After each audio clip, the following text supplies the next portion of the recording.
In today's video, I want to talk about something I haven't covered before, but it's one of the most important parts of retirement planning, and that is making sure your children and family know what to do if there's ever an emergency and eventually when you pass away.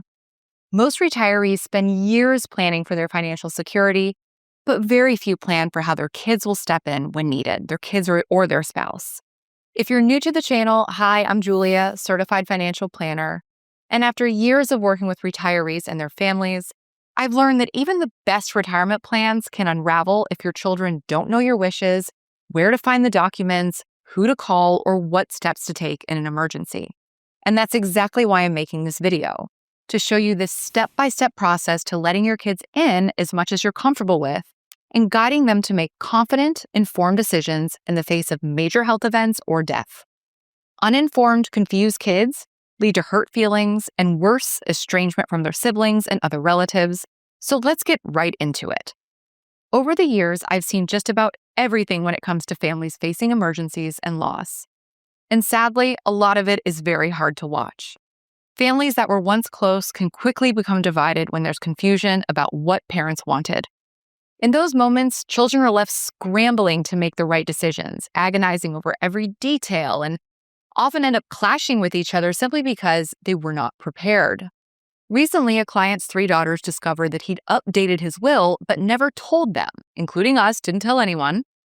And because one child didn't understand why another was executor, they spent over a year in court fighting over authority and tens of thousands of dollars in legal fees. Grieving is hard enough, and adding uncertainty to an already stressful situation just adds fuel to the fire. But thinking of exactly how to talk to your kids is tough, right?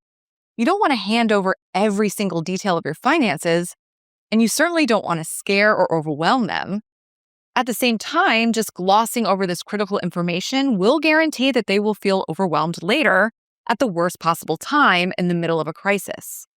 You've done the most important job in life, and that is raising your children well. That job doesn't ever stop, and part of caring for your children is sharing this information in a way that's easy to say and easy to receive. It's important to take a deep breath and accept that at a certain stage of life, letting your children in is part of protecting the legacy you've worked so hard to build. By giving them the knowledge and direction they need, you're not burdening them. You're actually equipping them to act with confidence and keep your family united if and when an emergency arises. So let's start with the first step, and that's organizing your key documents. Your children don't need all of your numbers right now, but they do need to know where to find them if needed. Create a binder or a secure digital vault with your will, your trust, power of attorney, healthcare directives, account lists, and insurance policies. In our practice, we use Money Match software, which provides clients with a secure vault for storing and accessing sensitive documents from anywhere. The platform is protected by 256-bit SSL encryption, 2-factor authentication, strict internal monitoring, and annual third-party security assessments. This means your financial information is safeguarded at every level. You also have flexibility in how your vault is shared. You can set up a view-only login for children or family members, or if something happens, your heirs can contact us directly. With the proper estate planning documents in place, we can ensure they have access to information they need without added stress. And by the way, like I said earlier, this isn't just for kids and other heirs. This is for spouses too. Oftentimes, one spouse spearheads the financial and legal planning, so the other spouse needs to understand where to go and what to do in an emergency. This seems like common sense, but unfortunately, I've seen several surviving spouses with almost zero financial knowledge that struggle immensely in the face of emergency and death. Okay, the second step, and likely the hardest, is having the conversation. And this doesn't mean that you need to sit your kids down and hand over every account statement or walk them through, your net worth line by line. What it does mean is framing the conversation around planning rather than money. You might say something as simple as, if something happens to me, I want you to know where things are, who to call, and what steps to take. Believe it or not, those words will lift a huge weight off of your children's shoulders because the biggest fear we have is not knowing what to do when the time comes. Think of it like a fire drill. You're not preparing for something that will happen tomorrow, but you are making sure that everyone knows what to do if the alarm goes off. The conversation does not need to open the floodgates to every detail. It simply gives your children a roadmap to follow. Now, for those of you who have a very high net worth, call it at least a few $1,000,000, need to have a more detailed conversation with your heirs at some point, especially when those kids have no experience with lots of money and no knowledge of your final wishes and how you'd like your assets handled. The other day, I was speaking to some clients in Arizona with close to $10 million saved. They spend a little over $150,000 a year, so they will never even come close to running out of money, even if they need long-term care for, 15 years each. And they're likely to leave their 2 children many millions of dollars each at their deaths. They shared that their kids know nothing about how much money they have and how nervous they are about how they would react to such a large inheritance. My advice was threefold. First, explore the why behind your wealth. Explain how you earned, saved, and invested your money, and what principles guided your decisions. This frames the inheritance as part of your family story, right? Not just a windfall. You can say things like, "We built this wealth by living below our means and investing consistently. What we're leaving you is a result of discipline, not luck, and we hope you'll carry the same values forward." Second, get clear on exactly what your wishes are around where you'd like your money to go at your death, and be specific. Do you envision leaving an equal inheritance to each of your children? Do you want to set aside funds for a grandchild's education? Maybe you'd like a portion to go to charity or a church that's meaningful to you. Whatever your wishes are, write them down and communicate them clearly so there's no second guessing later.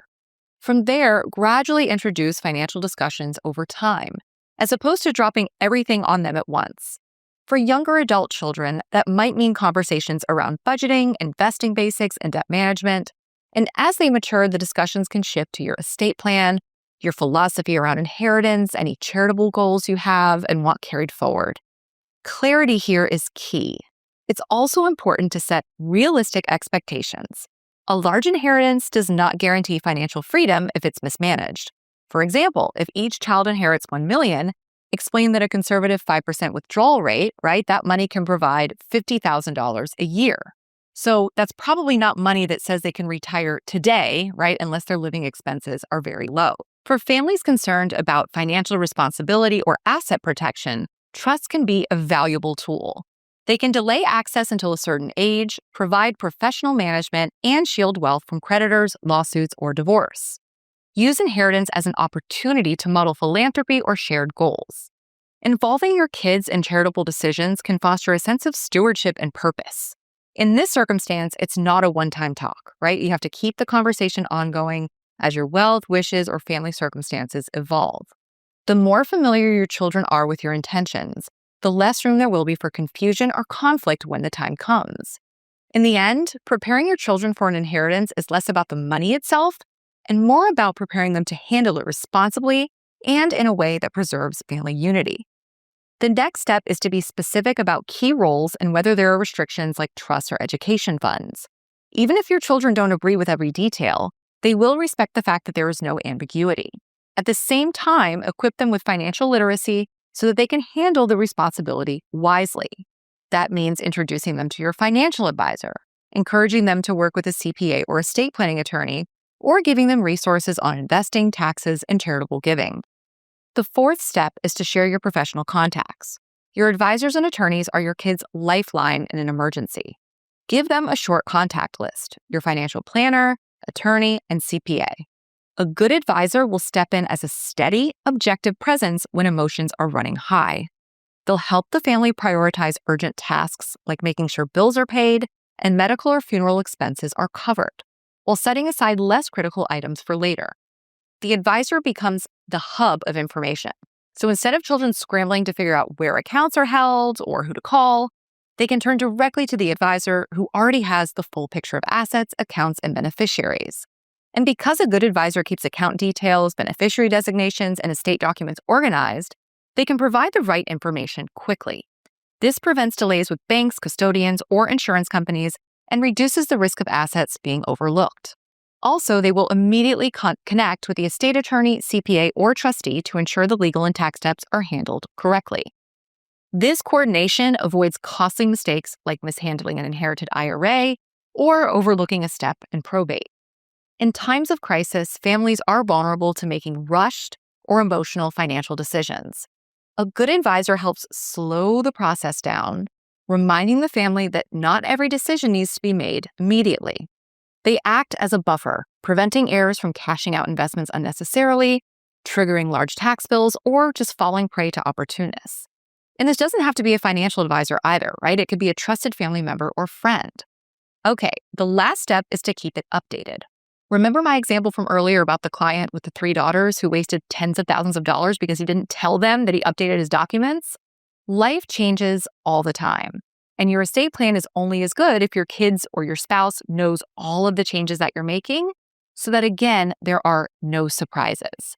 So I hope that these steps will help you in your journey to letting your kids in and sharing more about your story and your wishes for your wealth.